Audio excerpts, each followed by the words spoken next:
नमस्कार, मैं डॉक्टर पूनम जायसवाल, प्रसूति एवं स्त्री रोग विशेषज्ञ। आज का टॉपिक है इनफर्टिलिटी। आयुर्वेद में इसे बंधत्व कैसे हैं, आम भाषा में इसे बांझपन कहते हैं, जो पुरुष और स्त्रियों दोनों में ही होता है। Definition of infertility. Infertility is defined as a failure to conceive within 1 or more years of regular unprotected coitus. Types of infertility. Two types, primary infertility and secondary infertility. Primary infertility, those patients who have never conceived. Secondary infertility indicates previous pregnancy but failure to conceive subsequently. Factors responsible for conception. गर्भ धारण के लिए आवश्यक घटक क्या है? Male factor and female factor. Male factor में healthy spermatozoa and motile spermatozoa होने चाहिए। Healthy spermatozoa should be deposited high in vagina and on near cervix. Motile spermatozoa should ascend through cervix into uterine cavity and fallopian tube. Female factor में ovarian factor, there should be ovulation.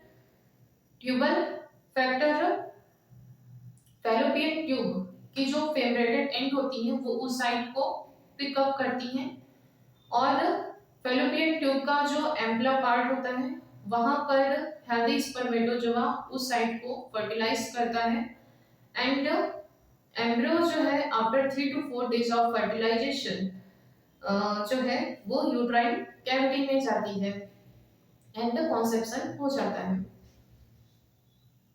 Endometrium जो है receptive होने चाहिए for implantation, and incidence of infertility 80% couple जो होते हैं वो with in 1 year with regular intercourse जो है कॉन्सेप्शन कर लेते हैं, एंड 10% कपल जो होते हैं by end of second year जो है कॉन्सेप्शन हो जाता है, एंड जो रिमेनिंग 10% होते हैं उनका कॉन्सेप्शन जो है नहीं हो पाता है। कॉजेस अगर हम देखते हैं male infertility and female infertility में, तो जो मेल रिलेटेड कॉजेज है 30 to 40% होता है, फीमेल रिलेटेड कॉजेज जो है 40 to 55% होती है। Both male and female related causes जो है 10% होते हैं। अनएक्सप्लेन्ड कॉजेज जो है वो 10% होता है। Falls in male, defective spermatogenesis and errors in seminal fluid, failure to deposit sperm high in vagina and obstruction of uterine duct system. Causes of male infertility. Male infertility के जो causes होते हैं वो 3 होते हैं, pre testicular cause, testicular cause and post testicular cause. Pre testicular cause में जो है आपका एंडोक्राइनल कॉज होता है, जेनेटिक कॉज होता है, ड्रग्स होती हैं एंड साइकोसेक्सुअल कॉज होती हैं। जो आपका एंडोक्राइनल कॉज होता है ये इसमें जो है आपका गोनेडोट्रोपिक हार्मोन डेफिशिएंसी की वजह से, ओबेसिटी की वजह से, और आपका थायराइड डिस्फंक्शन होता है या हाइपरप्रोलेक्टिनेमिया होता है, इसकी वजह से इनफर्टिलिटी होती है। एंड जेनेटिक कॉज में अगर आपको क्लाइनफेल्टर सिंड्रोम है, 47XXY chromosome and Y chromosome deletion है, सिंगल जीन म्यूटेशन है, तो इसकी वजह से भी इनफर्टिलिटी होती है। और जो है आपका और क्या कॉजेज हो सकते हैं, ड्रग्स में आप एंटीसाइकोटिक और एंटी हाइपरटेंसिव ड्रग्स ले रहे हैं तो इनफर्टिलिटी कॉज होती है। साइकोसेक्सुअल कॉज में जो है इम्पोटेंसी है या इरेक्टाइल डिस्फंक्शन होता है, तो इसकी वजह से इनफर्टिलिटी होती है मेल में। एंड टेस्टिकुलर कॉज जो होता है इसमें कार्टाजेनर सिंड्रोम है, मिस इमोटाइलसीमिया, सर्टोनिसेल ओनली सिंड्रोम, इम्यूनोलॉजिक, अगर टॉक्सिन्स है जैसे ड्रग्स, रेडिएशन, स्मोकिंग कोई कर रहा है तो उसकी वजह से भी जो है, अल्कोहल की वजह से भी इनफर्टिलिटी कॉज होती है। अगर इन्फेक्शन है मम्स और कार्डाइटिस का, एंड जो है अगर क्रिप्टो ऑर्किडिज्म है या वेरिकोसिल है या प्राइमरी टेस्टिकुलर फेल्योर है या ओलिगोस्टेनोटेरेटोजूस्पर्मिया है, तो मेन इनफर्टिलिटी कॉज होती है। एंड जो पोस्ट टेस्टिकुलर कॉज होता है, इसमें जो है ऑब्स्ट्रक्शन ऑफ रिप्रोडक्टिव सिस्टम की वजह से होती है। इसमें भी आपका कॉन्जेंटल जो है, अगर यंग सिंड्रोम है जन्म से ही, एंड जन्म से ही वास्ट डिफरेंस किसी का अब्सेस है जिसे सिस्टिक फाइब्रोसिस कहते हैं। एंड अगर किसी को सर्जरी हुई है जैसे हर्निया का हर्नियोग्राफी, और जो है वेसेक्टॉमी हुआ है, स्टरलाइजेशन, देन जो है इनफर्टिलिटी कॉज होती है। अगर एक्वायर्ड इन्फेक्शन है मेल में जैसे गोनोरिया है, ट्यूबरकुलोसिस है, तो उसकी वजह से भी मेल में इनफर्टिलिटी कॉज होती है। एंड जो है अदर्स में हम देखते हैं, अगर ब्लैडर नेक सर्जरी अगर हुआ है, या हाइपोस्पैडियस है, या रिट्रोग्रेड एजाकुलेशन या एजाकुलेटरी फेलो है, तो ये सारी चीजें मेल में इनफर्टिलिटी कॉज करती हैं। फीमेल इनफर्टिलिटी अगर हम देखते हैं क्या क्या, क्या कॉजेज हैं उसके, तो causes of female infertility according to FIGO 1990, जो फीमेल रिलेटेड कॉजेज होते हैं, बोले गए हैं कि ओवेरियन जो है जो ओवेरियन फैक्टर होते हैं उसकी वजह से, and tubal and peritoneal factors की वजह से, एंडोमेट्रियोसिस होती है उसकी वजह से, cervical factor, vaginal factor, uterine factor, and ये सारी चीजें जो है फैक्टर्स रिस्पॉन्सिबल होते हैं। अगर इसमें कोई भी एनोमली हो जाती है, प्रॉब्लम हो जाता है, तो ये फीमेल इनफर्टिलिटी कॉज करते हैं। इसमें जो आपका ओवेरियन फैक्टर है, इसमें जब जो है एंड ओव्यूलेशन होता है और ओलिगो ओव्यूलेशन हो रहा हो, मिस जो है कम मात्रा में ओव्यूलेशन हो रहा हो या बिल्कुल भी ना हो रहा हो, ठीक है, तो जो है उस वजह से जो है इनफर्टिलिटी फीमेल में होती है। जो ओवेरियन एक्टिविटी होती है वो टोटली डिपेंडेंट होता है गोनाडोट्रोपिन हार्मोन पे, एंड गोनाडोट्रोपिन हार्मोन का जो नॉर्मल सेक्रेशन होता है वो हाइपोथैलेमस से जो पल्सेटाइल रिलीज ऑफ जेनरस होता है उस पर डिपेंड करता है। जो ओवेरियन डिस्फंक्शन होता है वो disturbed HBO axis miss hypothalamus pituitary ovarian axis की वजह से होता है, एंड जिसकी वजह से ओलिगोमेनोरिया और एमेनोरिया हो जाता है पेशेंट को, ठीक है। और थायराइड और एंड्रोजन ग्लैंड में भी अगर डिस्फंक्शन हो जाता है तो उसकी वजह से भी प्रॉब्लम हो जाती है, इनफर्टिलिटी कॉज होता है। एंड ल्यूटियल फेस डिफेक्ट हो जाता है। ल्यूटियल फेस डिफेक्ट में क्या होता है कि in this condition there is inadequate growth and function of corpus luteum, जिसकी वजह से इनएडिक्वेट सिक्रेशन ऑफ प्रोजेस्टेरोन होने लगता है, एंड कार्पस ल्यूटियम का लाइफ स्पैन जो है 10 दिन से भी कम हो जाता है, एंड एंडोमेट्रियम में इनएडिक्वेट सेक्रेटरी चेंजेस होने लगते हैं, जिसकी वजह से इम्प्लांटेशन जो है नहीं होने पाता है, ठीक है, और उस वजह से भी इनफर्टिलिटी कॉज होती है, कंसेप्शन नहीं होगा तो। एंड ल्यूटिनाइज्ड अनरप्चर्ड फॉलिकल जब होता है तो उस समय क्या होता है, जो फॉलिकल होते हैं वो रप्चर ही नहीं होते हैं, ठीक है, तो उसकी वजह से जो है इनफर्टिलिटी हो जाती है, कंसेप्शन नहीं हो पाएगा, एंड डिक्रीज ओवेरियन रिजल्ट की वजह से भी नहीं हो पाता है।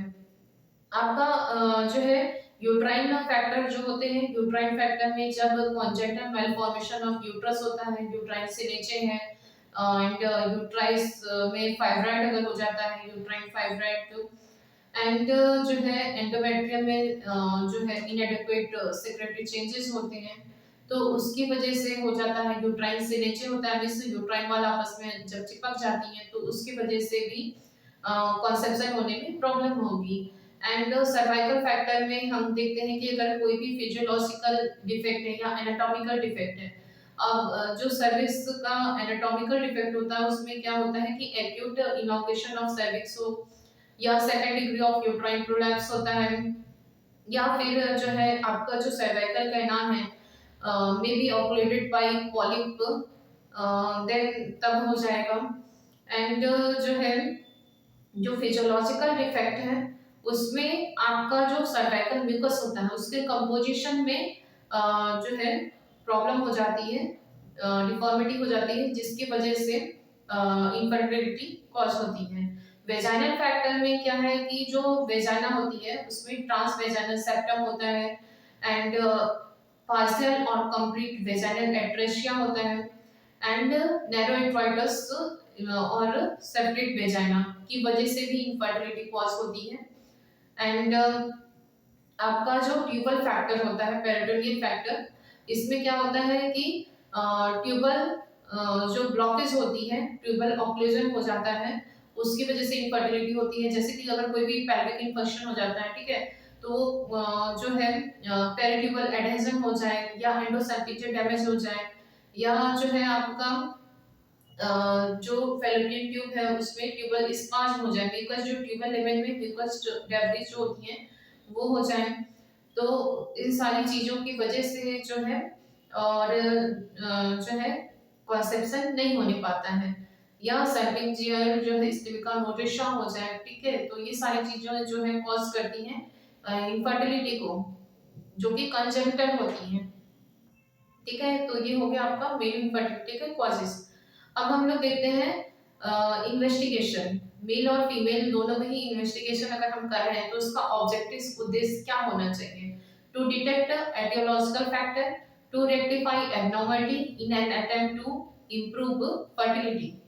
If no abnormality is detected, then to give assurance with explanation to couple. Means अगर कोई भी abnormality नहीं मिल रहा है, देन पेशेंट को आश्वासन देना है, ठीक है, उसको एक पॉजिटिव होप देना है, जिससे पेशेंट को बताना है कि आप मेडिसिन लेंगे क्योर हो जाता है, कोई बहुत बड़ी प्रॉब्लम नहीं है, ठीक है, आप कंसेप्शन हो जाएगा, चाहे वो मेल हो चाहे फीमेल इनफर्टिलिटी हो, दोनों में ही पेशेंट को अच्छे से हिस्ट्री लेना है और उससे अच्छे से बातचीत करनी है, कन्वर्सेशन करना है, पॉजिटिव होप देना है पेशेंट को। और क्या करना है, पेशेंट का जो है हिस्ट्री लेना है, हिस्ट्री में चाहे मेल हो चाहे फीमेल हो, दोनों का हिस्ट्री में एज पूछना है, ड्यूरेशन ऑफ मैरिज मैरिज क्या है, एंड अगर कभी भी कॉन्सेप्शन हो गया है पहले कभी, तो प्रीवियस मैरिज किया है, अगर कॉन्सेप्शन हो गया तो उसके बारे में पूछना है, ठीक है। और पेशेंट जो है उसका फुल फिजिकल एग्जामिनेशन कराना है, इसमें आपका जो है पेशेंट को जो है वाइटल साइन, जैसे आपका ब्लड प्रेशर है, पल्स रेट है, रेस्पिरेटरी रेट है, वेट है, एंड जो है वेट में बीएमआई चेक करना है पेशेंट का, body mass index, ideal BMI जो है वो 20 से 40 के बीच में होनी चाहिए, एंड स्मोकिंग, अल्कोहल और कोई भी ड्रग्स का एडिक्शन नहीं है, ये सारी चीजें पेशेंट को बताना है कि ये सारी चीजें नहीं करना है। एंड जो है इन्वेस्टिगेशन, अगर मेल है या फीमेल दोनों में ही यूरिन एग्जामिनेशन, ब्लड एग्जामिनेशन कराने हैं, अगर मेल है तो सीमेन एनालिसिस कराना है, सीमेन एनालिसिस में जो पीएच है देखना है सीमेन का कि 7.2 से 7.8 के बीच में है कि नहीं, वैल्यू 2 ml या उससे ज्यादा है कि नहीं, मोटिलिटी देखनी है कि उसकी जो है 50% से ज्यादा है कि नहीं, वायबिलिटी 75% है कि नहीं, एंड ये सारी चीजें हमें देखना है। एंड सीरम एलएच है, एफएसएच है, टीएसएच है, टेस्टोस्टेरोन है, एंड सीरम प्रोलैक्टिन है, ये सारी जांचें करानी है।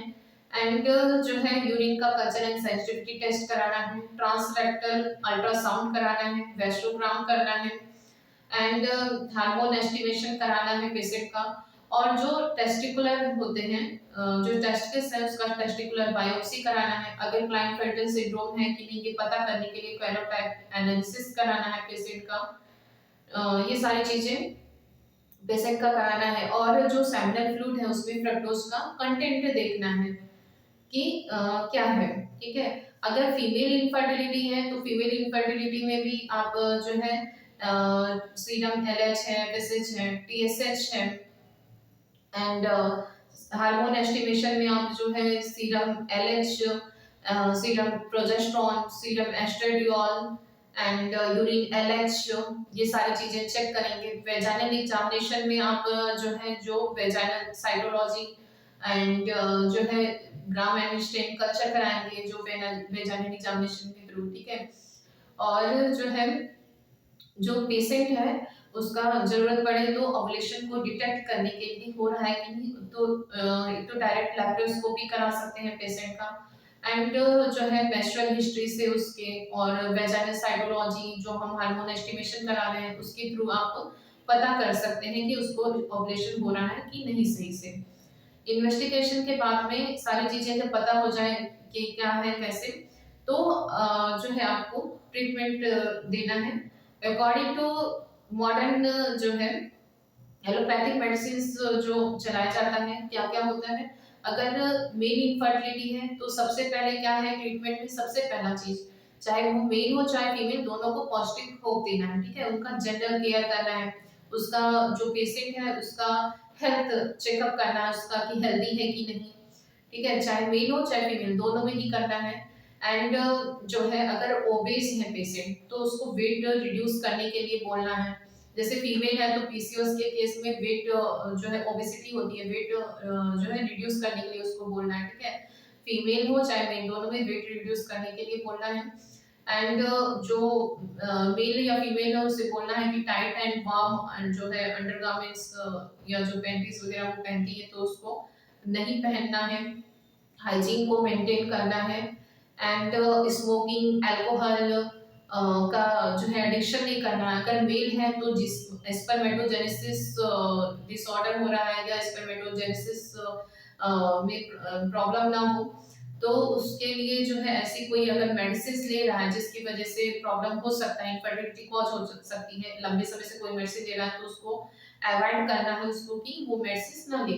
अगर हाइपोगोनेटोटॉपिक हाइपोगोनेडिज्म है तो जो है मिस स्पर्मेटोजेनेसिस डिसऑर्डर है तो उस केस में एससीजी का 5000 इंटरनेशनल यूनिट आईएम इंजेक्शन दिया जाता है हफ्ते में 1 या 2 बार, वंस और twice a week. And HMG दिया जाता है।